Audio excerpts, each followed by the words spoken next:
राकेश की पाव भाजी खाने के बाद वो आदमी नीचे गिर जाता है। अरे ये क्या हो गया? ये कैसे गिर गया? मुझे नहीं पता, उठाइए इन्हें। कुछ लोग उस आदमी को उठाते हैं। ये आदमी अचानक कैसे गिर गया? इसके खाने में जरूर कुछ गलत होगा, इसीलिए पाव भाजी खाने के बाद ये नीचे गिर गया। नहीं, मेरी पाव भाजी में कुछ भी गलत नहीं है। मैं बहुत ही अच्छी पाव भाजी बनाता हूँ। तुम ज्यादा चालाक बनने की कोशिश मत करो। अब से मैं इसकी पाव भाजी बिल्कुल नहीं खाऊंगा। मैं भी नहीं खाऊंगा, बल्कि मैं तो पुलिस को बुलाने वाला हूँ। गुस्से में आकर सब लोग राकेश पर इल्जाम लगाने लगते हैं और पुलिस को बुला लेते हैं।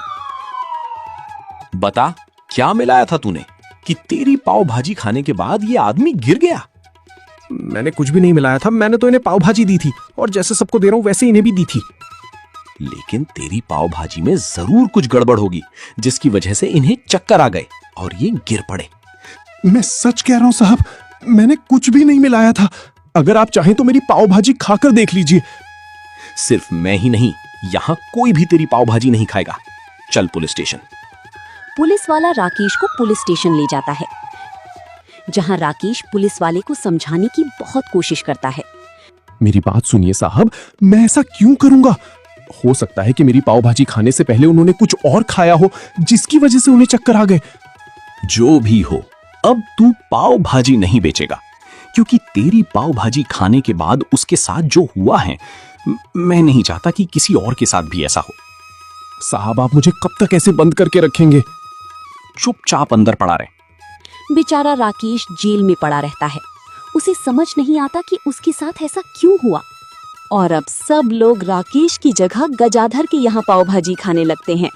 अच्छा हुआ पुलिस राकेश को पकड़ कर ले गई। ना जाने किसी दिन उसकी खराब पाव भाजी खाकर किसी की जान भी जा सकती थी। हाँ, मैंने तो कल ही तय कर लिया था, मैं उसके यहाँ की पाव भाजी कभी नहीं खाऊंगा। अब से मैं तुम्हारे पास से ही पाव भाजी खाया करूंगा। खाओ खाओ, खूब खाओ। मेरे यहाँ आपको गर्मा गर्म और स्वादिष्ट पाव भाजी मिलेगी, और वो भी बिना किसी मिलावट के। हाँ, मुझे पता है, इसलिए तो मैं तुम्हारे पास पाव भाजी खाने आया हूँ। राकेश की जाने से गजाधर को बहुत फायदा हो रहा था। वहाँ आने वाले सारे लोग अब गजाधर के यहाँ ही पाव भाजी खा रहे थे। पहले ज्यादातर लोग राकेश के यहाँ जाते थे, लेकिन अब तो लोग मेरे पास आ रहे हैं।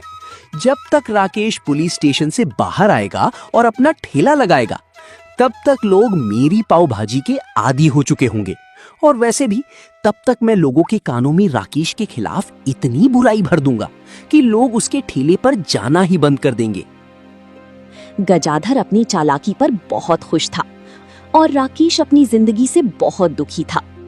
इसी बीच महेश नाम का एक लड़का गजाधर के पास पाव भाजी का ठेला लगा लेता है। अब ये कौन नया नमूना आ गया, ये मेरा काम खराब करने के लिए। महेश गजाधर से 5 रुपए सस्ती पाव भाजी बेचता था, जबकि गजाधर लोगों को 25 रुपए की पाव भाजी देता था। इसलिए कुछ लोग उसके यहाँ पाव भाजी खाने आने लगे। कोई बात नहीं, कुछ दिन तक तू भी पैसे कमा ले, मजे कर ले, लेकिन फिर मैं ऐसी चाल चलूंगा कि तू भी सीधे पुलिस स्टेशन पहुंच जाएगा, राकेश की तरह। अब नया ठेला लगाने के बावजूद महेश के यहाँ बहुत सारे लोग आने लगे और उसका काम अच्छा चलने लगा। आखिर मेरी मेहनत रंग लाई। अब मैंने सही जगह पर ठेला लगाना शुरू किया है और अब मैं पाव भाजी बेचकर अच्छी कमाई करने लगा हूँ। अब बस ऐसे ही मेरा काम चलता रहे। कुछ दिन बीत जाते हैं और फिर एक दिन गजाधर महेश से बात करने आता है। अरे वाह महेश, तुमने तो आते ही बाजार में धूम मचा दी। तुमने तो इतने सारे लोगों को अपना ग्राहक बना लिया। भाई, ये तो पाव भाजी का कमाल है, वरना मैं ये सब कैसे कर पाता। हाँ, लेकिन लोगों को तो कैसी भी पाव भाजी पसंद आ जाती है। पहले राकेश भी कुछ चीज मिलाकर पाव भाजी बेचता था, फिर भी लोगों को उसकी पाव भाजी बहुत पसंद आती थी। तो मुझे भी एक प्लेट पाव भाजी खिला, मैं भी तो देखूं कि तेरी पाव भाजी कैसी है। हाँ भाई, अभी रुको, मैं आपको गर्मा गर्म पाव भाजी देता हूँ। महेश गजाधर को गर्मा गर्म पाव भाजी देता है। उसे खाने के बाद गजाधर उसकी कमियां निकालने लगता है। वैसे तुम्हारी पाव भाजी अच्छी है। मेरा मतलब है कि तुम्हारी भाजी अच्छी है, लेकिन इसमें जो मसाला है ना, वो थोड़ा और बेहतर होना चाहिए। और बेहतर? वो कैसे होगा भाई? मैं तो मसाले वाले से खास कहकर इसका मसाला बनवाता हूँ। बस यही तुम्हारी गलती है।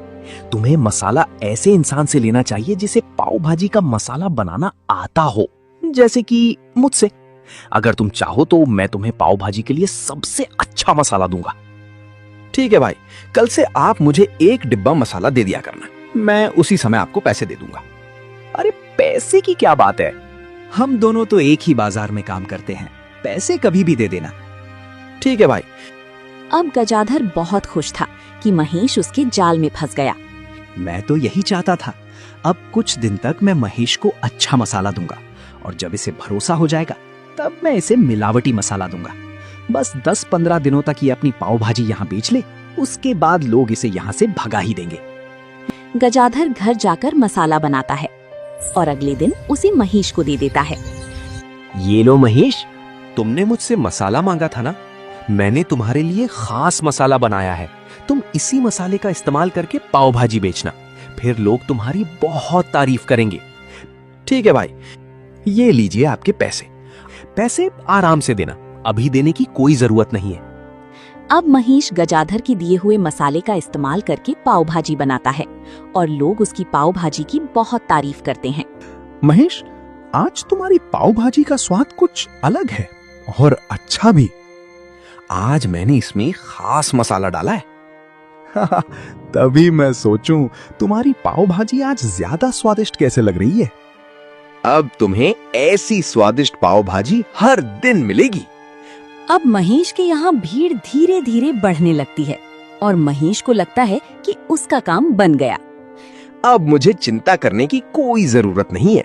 अब मैं पाव भाजी बेचकर अच्छी कमाई करूंगा। इसी तरह कुछ दिन बीत जाते हैं और एक दिन गजाधर अपनी चालाकी चलता है।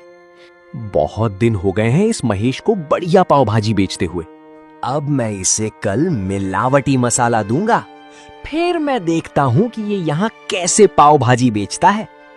गजाधर पाव भाजी के लिए मसाला बनाता है और उस मसाले में एक पाउडर मिला देता है। अब जिसके भी शरीर में कमजोरी होगी उसे ये मसाला खाते ही चक्कर आ जाएगा और वो गिर पड़ेगा। फिर जैसे लोगों ने राकेश को यहाँ से भगा दिया था, वैसे ही लोग इसे भी भगा देंगे। गजाधर मसाला बनाते समय बहुत खुश होता है और अगले दिन वो मसाला महेश को देने जाता है। ये लो महेश, पाव भाजी का मसाला। ठीक है भाई। महेश गजाधर के दिए हुए मसाले का इस्तेमाल करके पाव भाजी बनाता है और लोगों को देता है, लेकिन उसके साथ भी वही होता है जो राकेश के साथ हुआ था। उसकी पाव भाजी खाने के बाद एक आदमी नीचे गिर जाता है। अरे संभालो इसे, अरे ये कैसे गिर गया? लेकिन ऐसा कैसे हुआ? हो सकता है इन्होंने कुछ गलत खाया हो। अरे पाव भाजी तो तेरे यहाँ खा रहे थे, फिर तो मैं ये भी कह सकता हूँ ना कि तेरी पाव भाजी खाकर ऐसा हुआ है। लेकिन भाई, अगर मेरी पाव भाजी में कुछ गड़बड़ होती तो ये दूसरे लोगों के साथ भी होता, लेकिन इतने दिनों में किसी और के साथ ऐसा नहीं हुआ। तो क्या हुआ?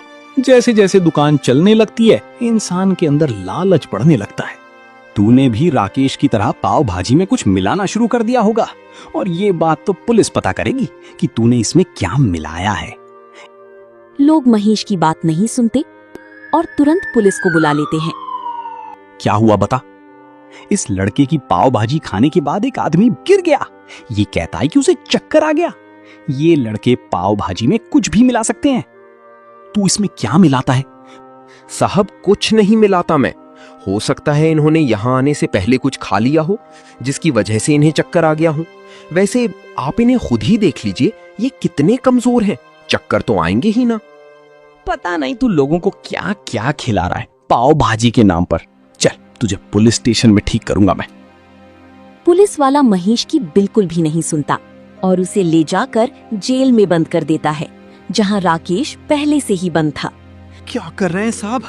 मैंने कुछ नहीं किया साहब, और मेरी पाव भाजी से कुछ भी नहीं हुआ है। तभी राकेश महेश से पूछता है, क्या हुआ? इन्होंने तुम्हें जेल में क्यों बंद कर दिया? क्या बताऊं, मैं पाव भाजी बेचता हूँ। आज मेरी पाव भाजी खाने के बाद एक आदमी को चक्कर आ गए और वो गिर गया। इन्होंने मुझे यहाँ बंद कर दिया है। बताइए, ये मेरी बात भी नहीं सुन रहे हैं। मैं भी पाव भाजी बेचता था और मेरे साथ भी यही हुआ था। मुझे भी इन्होंने इसलिए बंद कर रखा है। ये मानते ही नहीं कि मैंने पाव भाजी में कुछ भी गलत नहीं मिलाया था। तुम भी पाव भाजी बेचते थे, यानी हम दोनों के साथ एक ही तरह की समस्या हुई है, यानी हम दोनों के साथ कोई चाल चल रहा है। क्या तुमने खाने में कुछ और मिलाया था? ऐसी कोई चीज जो तुम्हारी आंखों के सामने नहीं बनती हो? नहीं, मैं ऐसी कोई चीज इस्तेमाल नहीं करता। आज भी मैंने खाने में वही सब मिलाया जो मैं रोज मिलाता था। मैं बाजार से पाव खरीद कर लाता हूँ और भाजी ताजी बनाता हूँ। अच्छे टमाटर, अच्छे आलू और बढ़िया मसाले। मसाले तो खुद गजाधर भाई बना कर देते हैं मेरे लिए, वो भी खास मसाले। तभी राकेश को याद आता है कि वो भी गजाधर के दिए हुए मसालों का इस्तेमाल कर रहा था और उन्हीं से पाव भाजी बना रहा था। अच्छा, मुझे भी गजाधर ने मसाला दिया था।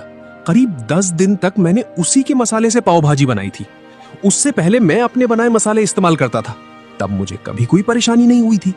तुम सही कह रहे हो, क्योंकि हम दोनों के वहां ना होने से गजाधर भाई ही वहां पाव भाजी बेचते हैं।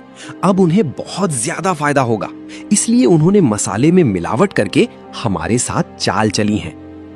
साहब, हमारी बात एक बार सुन लीजिए, हमने ऐसा नहीं किया है। कोई हमारे साथ चाल चल रहा है।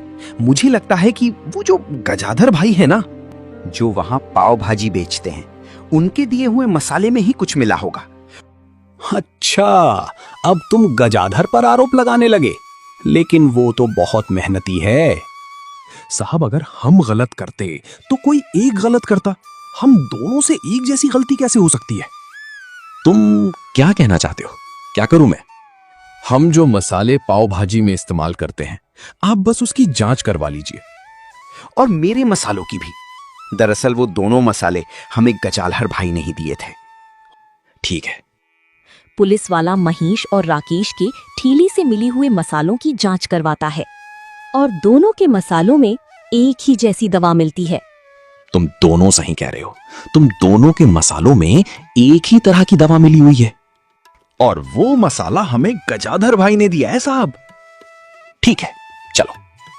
पुलिस वाला महेश और राकेश को लेकर गजाधर के ठेले पर पहुंच जाता है, जहां बहुत भीड़ लगी होती है और वो पाव भाजी बेच रहा होता है।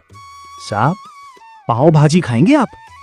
मैं तो वो वाली पाव भाजी खाऊंगा जो मसाला तुम इनको देते हो। गजाधर ये सुनकर चौंक जाता है। कौन सा मसाला? वही जिसमें एक दवा मिली होती है। आप क्या कह रहे हैं साहब? यहाँ ऐसा कुछ भी नहीं मिलता है। अच्छा, अगर ऐसा है तो फिर इन दोनों के मसालों में एक ही जैसी दवा कैसे मिली हुई है? अगर किसी एक के में मिलती तो मैं समझता भी कि एक इंसान बेईमानी कर रहा होगा, लेकिन दोनों के मसाले में एक ही दवा मिली हुई है और ये मसाला भी इन्हें तुमने ही दिया था। अब मुझे क्या पता साहब, कौन सा आदमी मसालों में क्या मिलाता है। अच्छा, तो चलो, आज तुम्हारा भी इलाज पुलिस स्टेशन में होगा। मैं अभी कांस्टेबल को बुलाता हूँ। ये सुनते ही गजाधर सच बोल देता है। रुको साहब, इन दोनों का ठेला लगाना मुझे यहाँ पसंद नहीं आता था, इसीलिए इन दोनों को यहाँ से हटाने के लिए मैंने इनको मसाले में एक दवा मिलाकर दे दी थी। लेकिन उस दवा का असर सिर्फ थोड़ी देर तक रहता है और वो भी कमजोर व्यक्ति पर असर करती है। वो कोई नशीली या जहरीली दवा नहीं है। चाहे दवा कैसी भी हो, तुमने दवा मिलाई है, तुमने बेईमानी की है, तुमने लोगों के साथ गलत किया है, इसलिए तुम्हें सजा तो मिलेगी ही। इसलिए अब तुम यहाँ पर 5 महीने तक पाव भाजी नहीं बेच सकते। ऐसा मत कीजिए साहब, मैं बहुत मेहनत करता हूँ, इसलिए मैं तुम्हें जेल में नहीं डाल रहा हूँ, वरना राकेश और महेश की तरह मैं तुम्हें भी जेल में डाल देता। लेकिन इतनी सजा तो तुम्हें मिलनी ही चाहिए। पुलिस वाला वहां से चला जाता है। तब राकेश और महेश गजाधर से कहते हैं, मैंने नहीं सोचा था कि तुम हमारे साथ ऐसा करोगे। ऐसा करने की क्या जरूरत थी? अगर तुम मुझसे कह देते तो मैं अपना ठेला यहाँ से हटाकर दूसरी जगह लगा लेता।